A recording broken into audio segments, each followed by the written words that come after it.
Lilit yan. Hindi. Oh.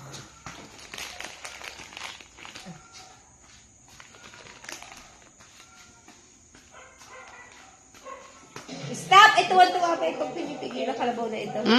Wag mong sasabihin stop.